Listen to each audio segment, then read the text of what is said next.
Today's teardown is another Honda J-Series V6. This time a J35Z8 from a 2011 through 2017 Honda Odyssey minivan. This particular engine is out of a 2012 with just about 200,000 miles on it. That's a little on the high side, but it's certainly not uncommon to find, and it's definitely not going to set any records. This is the third J-Series engine I've had on the channel. The last two were so catastrophically failed that they pretty much held the title of worst blown up engine on the channel at the time I released them. This one, I don't see any exit holes. I don't see any user installed inspection ports, but it is bad. It is definitely bad. The J-Series family of engines have been used in the Honda and Acura lineup since the mid-90s. They are offered in several different displacements. This particular 3.5 puts out 248 horsepower, but not all 3.5s are the same. They make different power based on application.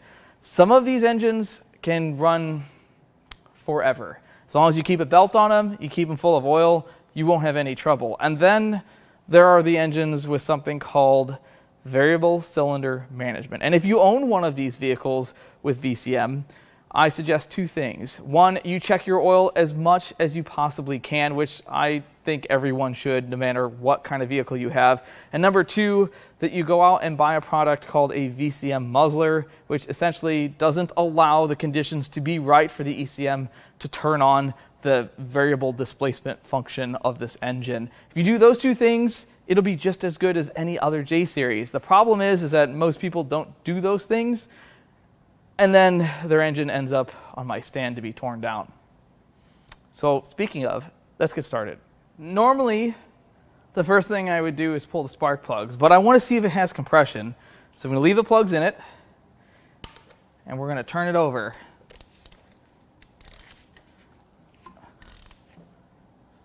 I said we're going to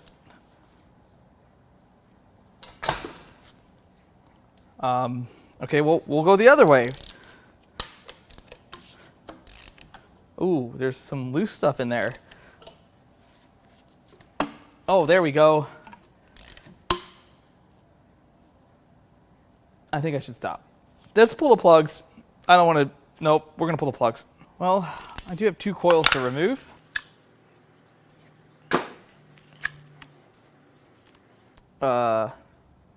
Come back, rubber boot, all the way back.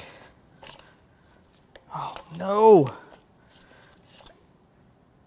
Yes. Well, that worked out well.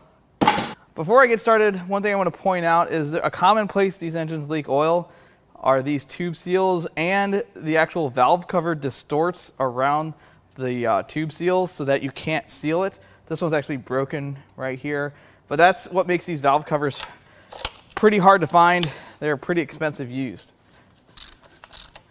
Well, that wasn't tight. That wasn't tight. Someone's been here before. Surprisingly, no bent straps, no smashed electrodes.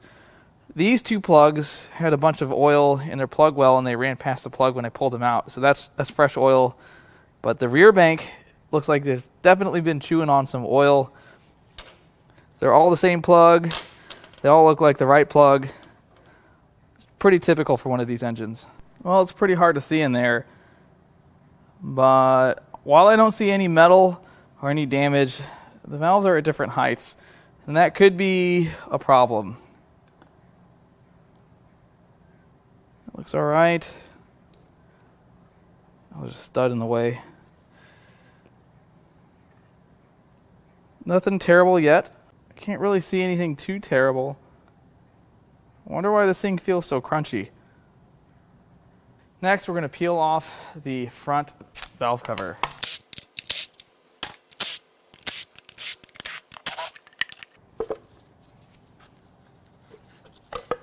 Well, I don't really see anything too bad yet.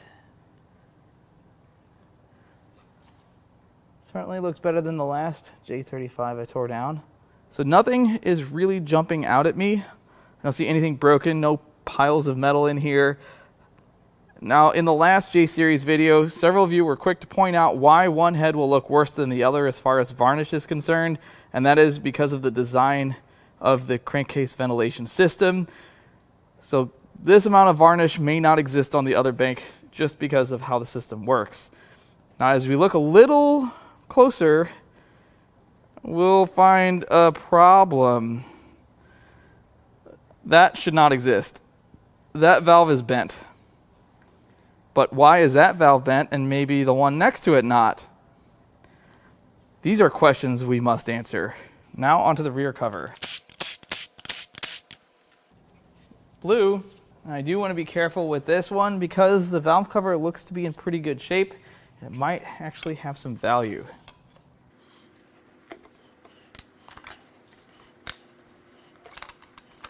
Yes. See how much nicer that looks? Aha. Well, this side looks okay. Again, I don't see anything terrible. So now what I'm going to do, I said I wouldn't, is we're going to turn the engine over a little, and we're going to see if it turns over the valve train. Because if it doesn't, it could have a problem with the timing belt. All right, let's see here. Can I turn this over without more crunchings? Yes, it is definitely turning the engine as far as I can go, but it does move the rocker arms. So the timing belt is not broken. Next, we're going to strip the timing side of the engine. Haha, this is going to be hard. Let's get the big one. Uh-oh. It's going to be one of those. Well, let's get the big bar. All right, so I've got my 3/4 inch breaker bar. I'm sure this will just come right off. Or I'm just going to power through whatever is keeping it locked up. One of the two.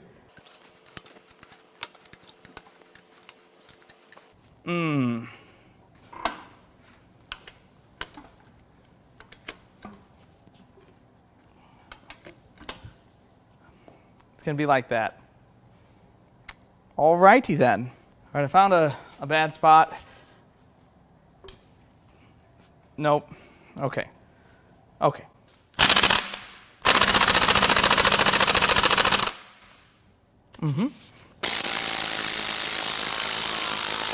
Usually this comes right off after you do this for a while. Once more.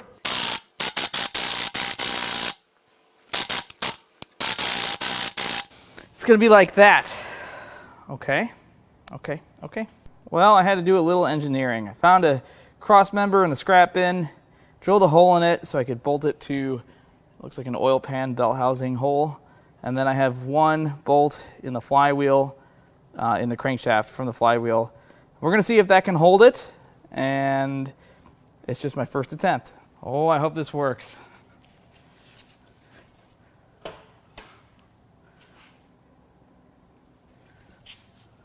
What is happening? Oh no, it's like a locomotive. Oh, yes, I think I got it.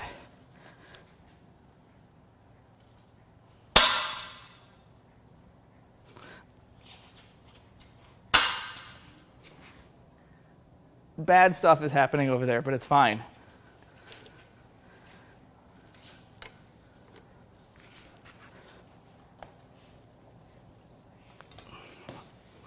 All right, let's see if I got any long bars, long pipes around here. I haven't decided if this is a good idea or not. I'll decide that when I'm done with this clip. No, that's too tall. I gotta do something a little less ridiculous. Yeah, that might be sufficient. So definitely a lot safer. For those wondering, yes, this is a piece of pallet rack.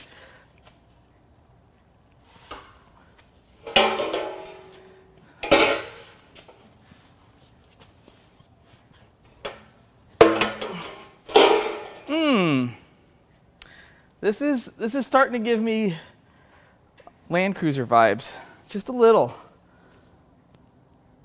Everything's still holding up okay over here. Getting ready to break the bolt off though, I think.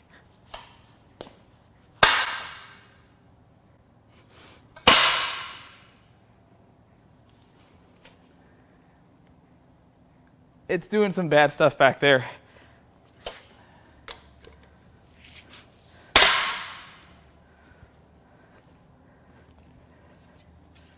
Oh man. Oh. Okay, we gotta find something stronger. Okay, the next try here is a piece of angle iron I cut from some scrap.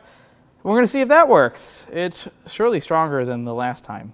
What's the worst that could happen here? Okay, that feels solid.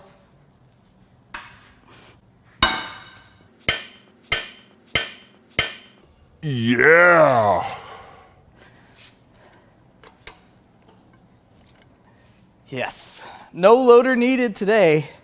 Should come right out now.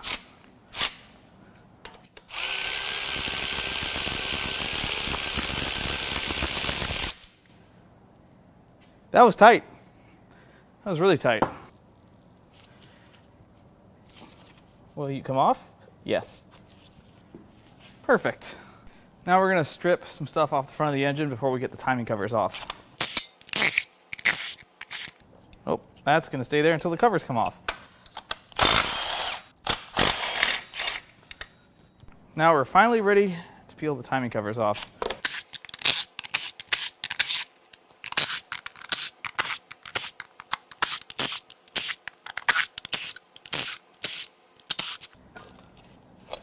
Oh, it's all gonna come off like that. And we're off. I've removed my crank holder, and now I want to turn the engine to top dead center, but I can't. And then I also noticed that's not okay. It's not okay at all. You're not supposed to just be able to peel the belt off of it. But that's what we're going to do. So I would bet that this thing is probably out of time. It's still very taut right there. I'm going to take the stay bracket off. So that's not good.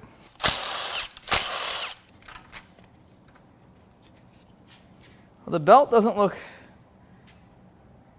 It doesn't really look that bad. It's not perfect, and it's definitely not new. So the belt did not fail. But there is one component that is in charge of keeping tension on the belt.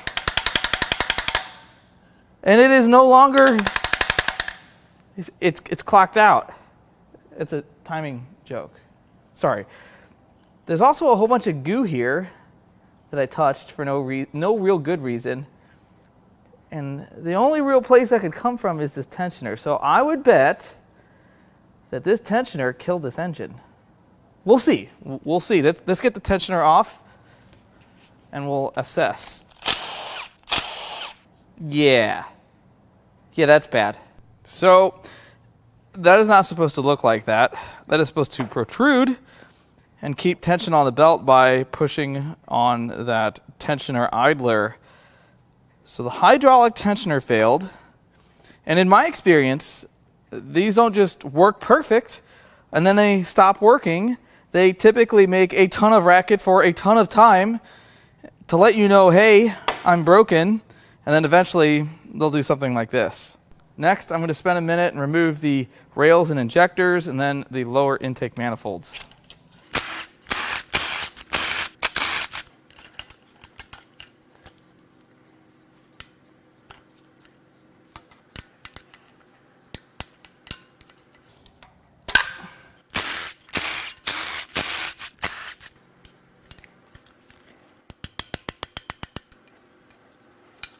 Wow, I can't even get a wrench on some of these.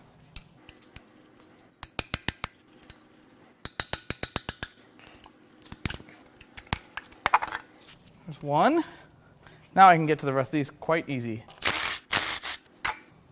Next, I'm going to remove the coolant crossover pipe.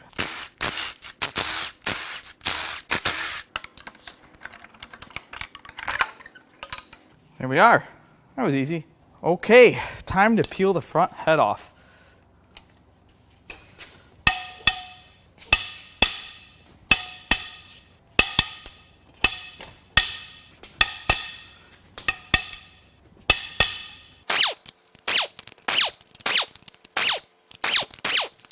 Hopefully this just comes right off.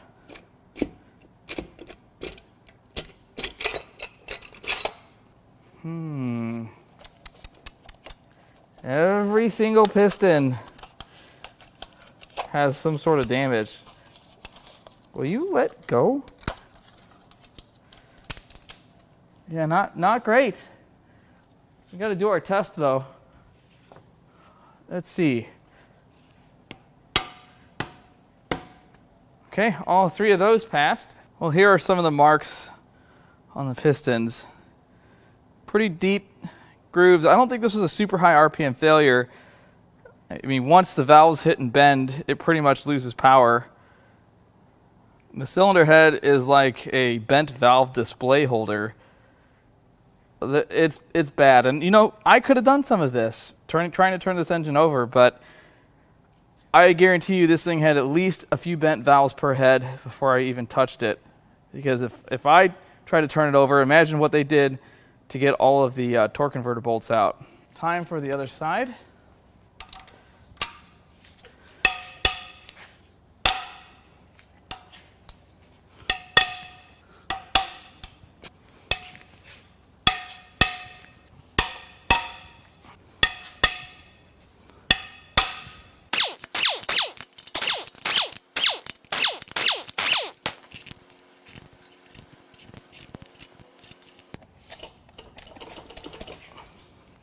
Did I miss something?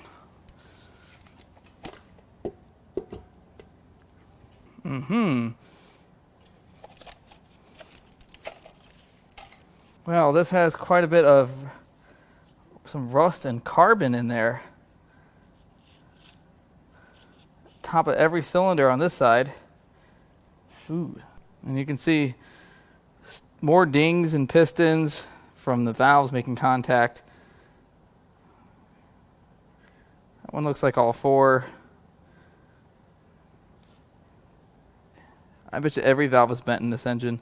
Now, our test.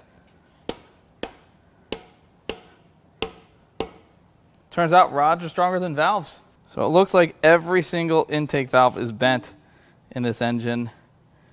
And the exhaust valves don't look good either. That one has all kinds of ugly on it. Now it's time to peel the water pump off. There's the tensioner idler. And that looks like it's pretty well worn. I don't know if that's original, but it looks like it's a replacement water pump. So I bet you this thing's had at least a timing belt and water pump replaced. Is that it? I think that's it.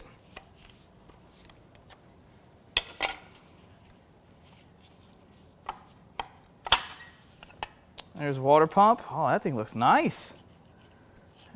Yeah, it's definitely an aftermarket water pump. Looks like, I don't see any date codes that decipher well. No rust, spins nice bearing. This is a good part. Third time's a try. Drain the oil, or at least check it before I make a mess and flip this thing over. Oh, very little.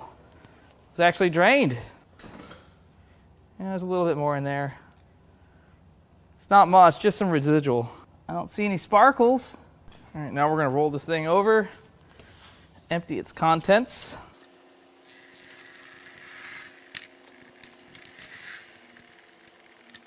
Now we can peel the pan off.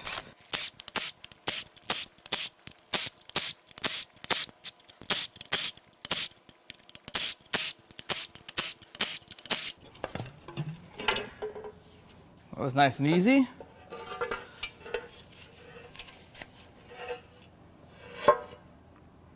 It's not bad.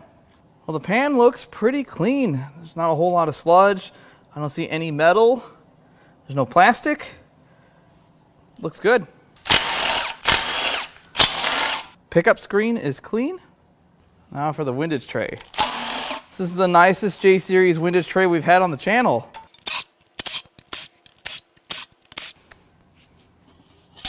Nice. Now we're going to turn this engine over so I can start pulling the rods and pistons out. Turns over all right. It's got a couple stiff areas. Not as nice as I'd like.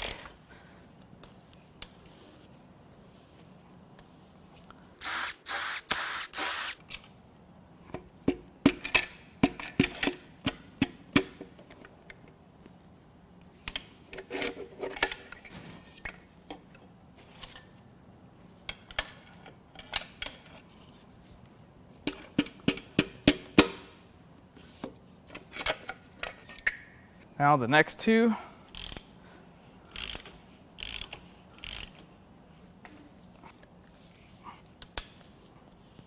I'm doing something a little bit different on this engine. In the past, there have been 1 or 30 times that I've launched a rod and piston at the ground when I have to knock them out. Sometimes the pistons slide right out of the top of the bore, and sometimes they get hung up at the top. So what I normally like to do is just push them down by hand a little bit, or I'll turn the engine over to push them at the top of the bore. But in this case, because of the size of the engine and the journals, I can't really get the end of my crappy hammer through here. So I'll use my pry bar here to hold it. I'll knock it down. And then I'll just set it in here, which keeps the end of the rod available in this area. And then also when it gets to the top of the bore past the rings, the end of the pry bar holds the rod piston up so it doesn't come flying out.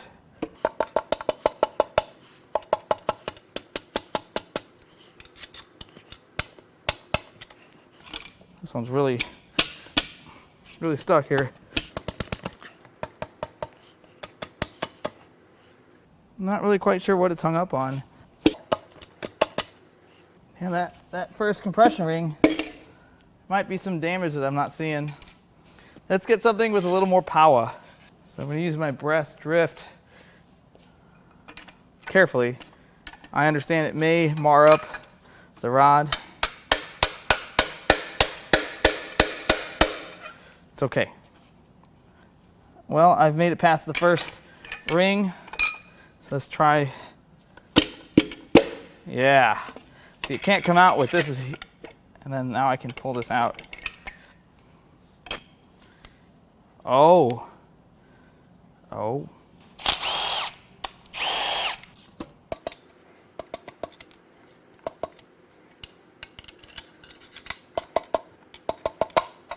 See, normally it works like that.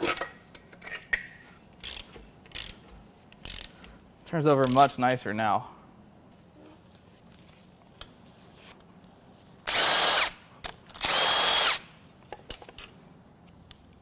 Okay, that one is very... You know what? We're going to use the crank to drive that one to the top of the bore.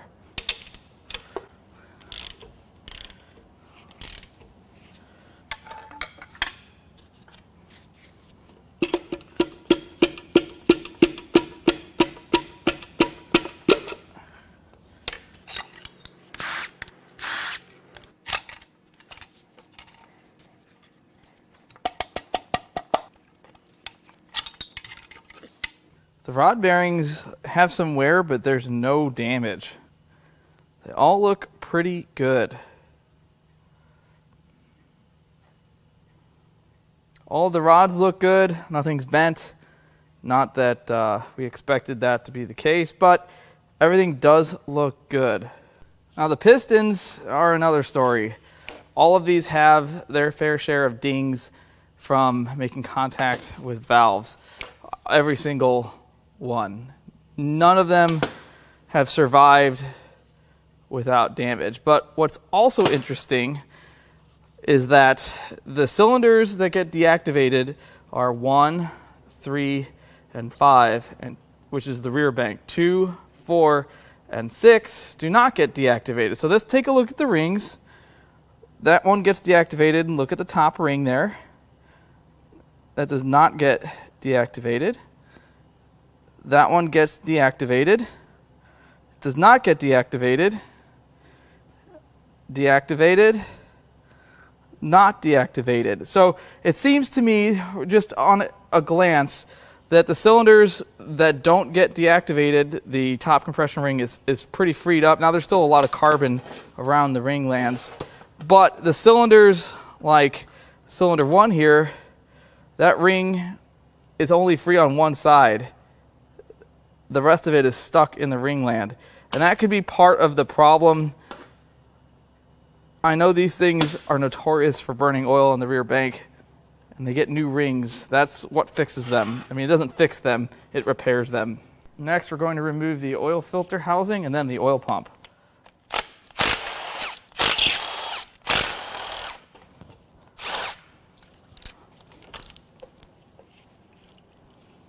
Oil looks pretty good coming out of that.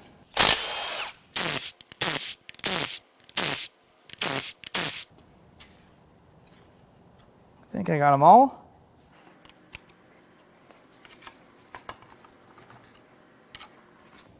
Nope, I missed one.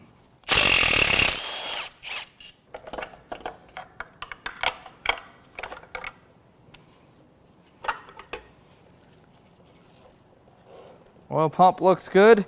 I know this might break your heart, but we're not going to take this apart because I didn't see any issues in the oiling system with this engine. The bearings look good, so I really don't feel like taking this apart would be prudent.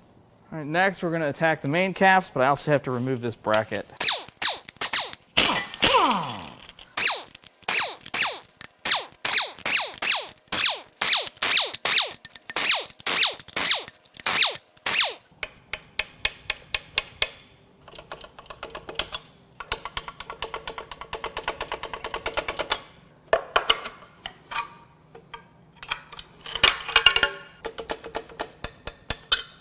And this crank should lift right out. The main bearings look really nice. That shell has a little bit of damage, but it's not even barely worth mentioning. And as you'd expect, the crankshaft looks practically perfect. Definitely a sellable part. I don't know if there's a demand for it, but it looks really nice. So the boards, unfortunately, some of them do have some damage. It's a pretty big vertical scratch. Both sides there. That cylinder's not so bad. I'll wipe these out a little bit just to get a better idea of what they look like.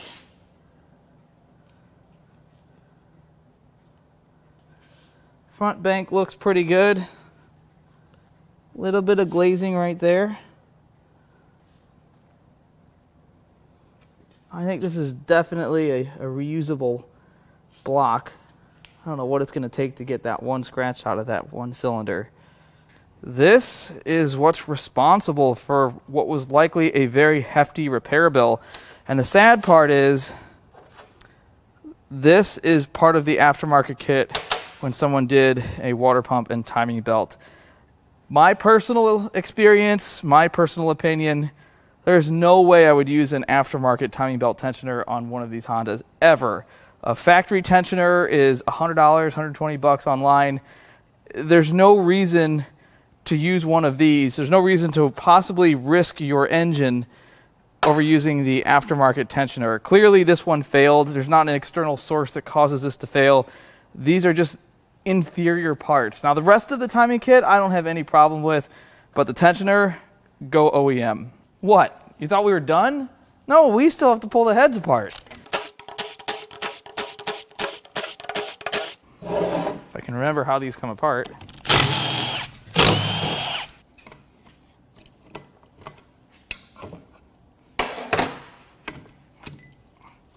And there is the valve train. And what I'm most interested in is to see if the cam is in good shape, because these camshafts, they deteriorate. And they are also really hard to get. So I'm going to unbolt the cam gear and slide the cam out of the back. Pretty sure that's how they come apart. Oh, that was a mistake. Maybe not.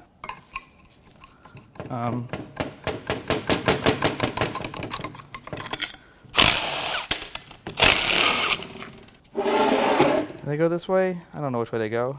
I think they go out this way.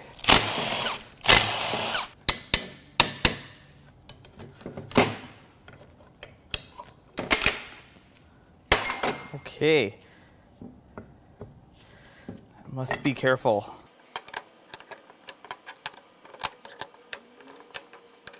There's one. That is the front cam. Now for the rear cylinder head. Now this is the head that shuts cylinders off.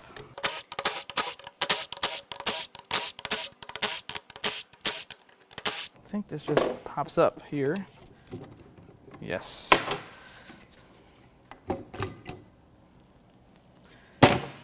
And again, I've made the mistake. That's not a mistake.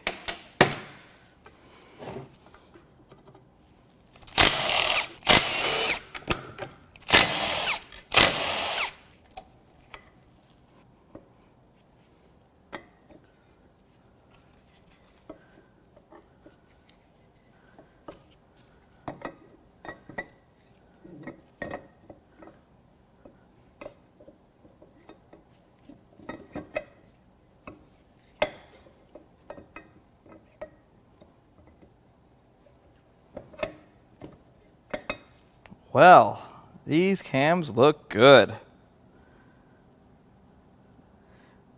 This is usually where you'll find the damage.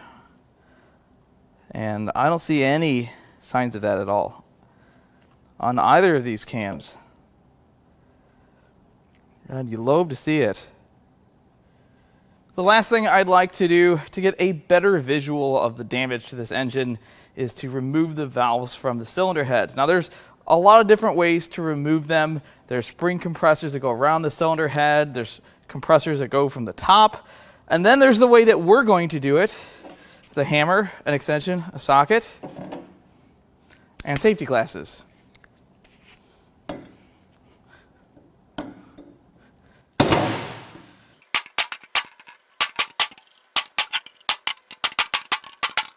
Oh, that's just one.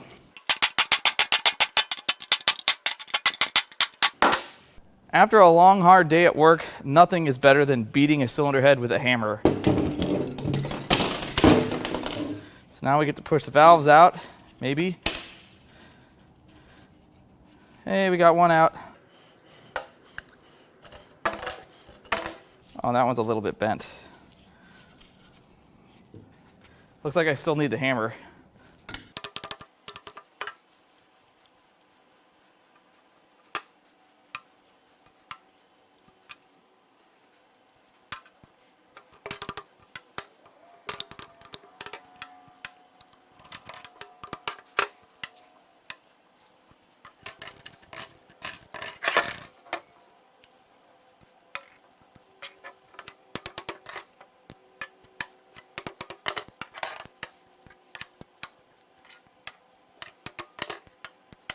Well, the front head has a few bent valves. They're all intake valves. They're all destroyed. Now, the exhaust valves, they could still be bent, but they may not be bent that much. In fact, I do see a little bit of a bend in a couple, but it's not terrible. I didn't really see any damage to the valve seats, but I definitely don't think it's worth salvaging these cylinder heads. You could fill them full of new valves, valve job, but that will definitely exceed the value of one of these cylinder heads. And somehow this is better. This is the rear head. The valves are, they're bent. It's fine. It's fine, guys. Again, didn't really see a whole lot of damage to the valve seats.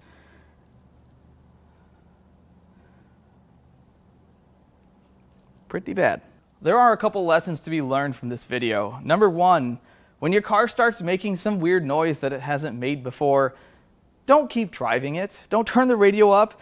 Don't think it's going to fix itself, because it won't. The longer you drive a car making a strange noise, the higher your repair bill is going to be. When these hydraulic tensioners fail, they sound like rod knock. It sounds like it's hammering at low RPM. I've seen it on the V6 Mazdas, the 2.5 and the 2.3. I've seen it on the J Series Hondas. These do fail, and they give you plenty of warning that it's going bad. Plenty. So this person ignored everything, and it's hard to feel bad for someone that put themselves in this position, because this doesn't happen overnight. The other lesson here is down to the quality of parts you use when you get your car repaired or when you repair your car yourself. I'm not telling you you need to go to the dealership to buy your headlight bulbs and your washer fluid and your wiper blades, but you got to draw the line somewhere, especially when the risk to reward isn't really there. The difference in price between doing this job with everything aftermarket except for the timing belt tensioner, that's $120. It's $120 difference between the OEM and the aftermarket, which this is a $2,000 or more engine, and then the labor to replace it.